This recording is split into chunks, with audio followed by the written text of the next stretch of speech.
Good morning. I'm Megan Fox. I write with PJ Media, and I'm going to read to you again this morning.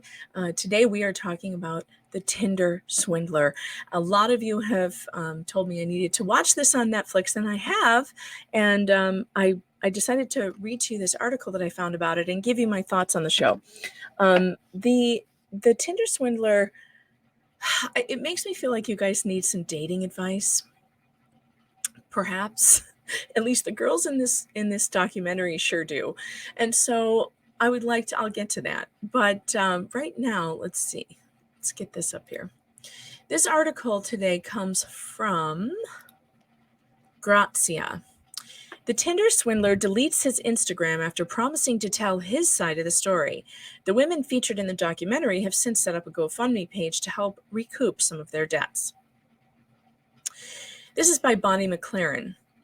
If you've watched Netflix's latest true crime documentary, The Tinder Swindler, then you might have tried to find Simon Leviev's Instagram page. As was frequently shown in the program, the fraudster allegedly used a lavish Instagram profile filled with photos of Leviev in designer clothes on private jets to help dupe the women he was matching with into thinking he was actually the son of a billionaire diamond mogul. By the way, folks, anybody who does this on Instagram does not have money. Anyone who puts pictures up on Instagram of their designer clothes and private jets and stuff, very few of them actually have money. It's just a pose.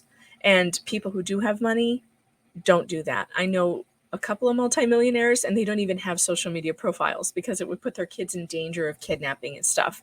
Like they don't do that. And they certainly don't walk around like taking pictures of their fabulous wealth. Like, no. So that's your first red flag. Simon, real name Shimon Hayut, is accused of defrauding women out of millions of dollars after gaining their trust by taking them out on extremely fancy dates. One of the women in the documentary, Cecilie, I'm not going to be able to say her last name. She's Swedish or something. She's Norwegian. I can't say that. Describes how he took her on a private jet to Bulgaria at the end of their first date. Again, folks, that's another red flag. If anyone wants you to get on a plane with them on your first date, the answer is absolutely no. In fact, I saved my best friend from a situation like this when we were underage. We were out clubbing with our fake IDs in Chicago. And we were at this bar, and she was doing shots of Jägermeister. I was not drinking. I was always the one who wasn't drinking because I was driving.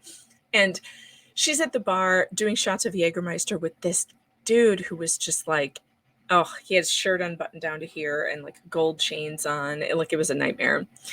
And of course, she was too drunk to notice that he was a total scammer. And he was promising to take her. He wanted to take her on his jet somewhere, and they were going to leave. And I was like, oh, no. You're not going anywhere with him. Oh, absolutely not. And then I called one of the bouncers over, and I was like, she's too drunk. She needs to go to the car now. And he picked her up off the stool and followed me out of the bar and carried her to the car. Yeah, so never, ever, ever go anywhere with anyone who says they're going to go somewhere with you on a plane, okay? Do you want to be trafficked? If you don't want to be trafficked, do not do this. She's lucky she didn't get sold to some sheik somewhere. Or not, that would actually be a better outcome. She's lucky she didn't get dumped off in some Ukrainian, construction site like that movie. You know the one. Take it. All right, anyway, moving on. One of the women in the documentary, flying to Bulgaria, but after a few weeks of dating her, she claims he then persuaded to take out loans and set up credit cards in her name. The day after the documentary dropped, Simon gained over 200,000 followers on Instagram, but it didn't last long as the con man deleted his account and promised to tell followers his side of the story. I will share my side of the story in the next few days when I have sorted out the best and most respectful way to tell it, both to the involved parties and myself, he wrote. Until then, please keep an open mind and heart. As it was revealed at the end of the show, Hayut is still a free man. He served 5 months of a 15-month prison sentence in Israel for fraud charges in 2019, but these charges were not related to conning Cecilia, Pernilla, and Eileen, who featured in the documentary. I mean, you guys, this is another big question that this documentary raises, which is what the hell kind of justice system is there in this world? If a guy like this, who they have mountains of evidence against, and I mean mountains of WhatsApp and all the charges and all the things that he did, and they haven't charged him, it's alleged that he has taken over $10 million from women across the world. And yet he served 5 months. He's back out of living as a free man in Israel, clearly still doing it because he's still posting pictures of himself with fancy cars and designer clothes. And like, he's still running the same game. Obviously, or someone just gave him the money. I'm so disappointed in our justice system in general. And yeah. Okay. So anyway, moving on. Currently, the documentary is the most watched program in the UK on Netflix. And over the weekend, Cecilia, Pernilla, and Eileen have set up a GoFundMe to help try and pay off their debts. The page's description reads, "You're probably here because you've heard about our story, and we appreciate you taking the time to search and find this page. The past few days have been a whirlwind, and we three, Eileen, Pernilla, and Cecile, have been completely shocked," or Cecily maybe, "have been completely shocked and floored by the flood of compassion and support from everyone. The sheer love is more than we can ever have expected, and we appreciate you all so much." Okay, so again, another thing. The women were very scared to come forward because they believed that they were going to be called gold diggers, and that they were, and they just believed that they're victims of this criminal. And I kind of fall someplace in between.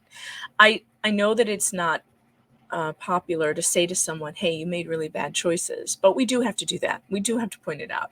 We do have to tell our young women, be smarter than this, because there is not a chance in hell that my father raised someone who would say to a man who asked me to take out a small loan and give him $20,000 because his enemies were chasing him. Yeah, there isn't a chance in hell that girl, me, would have done that, because my father made sure that I knew what the red flags were. So we need to do a better job teaching women and men what the red flags are.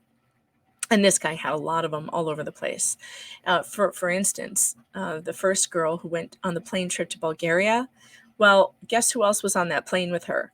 His ex and their child. He took a woman on the first date with his ex and the child that he has with her. There's something really off about that. Like, without even telling you, without even warning you ahead of time. Like, I feel like, yeah, that should have been your second or third red flag at that point. But unfortunately, these women were dazzled by the money. And let's not play games. Like, let's not pretend that you just fell in love with this guy. You fell in love with his lifestyle, and you wanted that lifestyle. You would not have done all of this for a car mechanic. So don't lie to yourselves. It's okay if you want to marry a financially stable person. I understand that, but that is not the most important thing. The most important thing is finding someone who is motivated and a hard worker. And you have to be a hard worker too. And you have to be motivated too to make something of your life. Don't depend on someone else to do it for you. Or to just don't depend on marrying well to solve all your problems, because it won't solve anything. Lord. Okay, so I do recommend this movie. I did watch it. It was very interesting. I love true crime. I'm actually working on a true crime podcast myself. I've been working on for several months, and it's going to be really great. I hope that it's going to be done soon. I need to actually get to it. I need to go back and work on my storyboard for that right now, because I've been investigating a murder in, well, I can't say right now, but it's been months, and it's been a lot of fun, and I hope we get some justice for this family at some point. So anyway, stay tuned. Friday night we are doing a live chat premiere video, all the bad fashions of And Just Like That. It's going to be a fashion focused show. We're doing a happy hour, bring your drinks, 5 p.m. Eastern Standard Time right here on my channel. Really fun collab with Real Housewives recaps, and also Wiggy. Miranda Hobbs' wig will be here as well, and maybe a few other surprise guests. So stay tuned for that. And that's Friday at 5 p.m. Eastern Standard Time. Until then, look for the red flags, folks. Look for the red flags. It could save you not only your life, but a substantial amount of embarrassment. All right. Take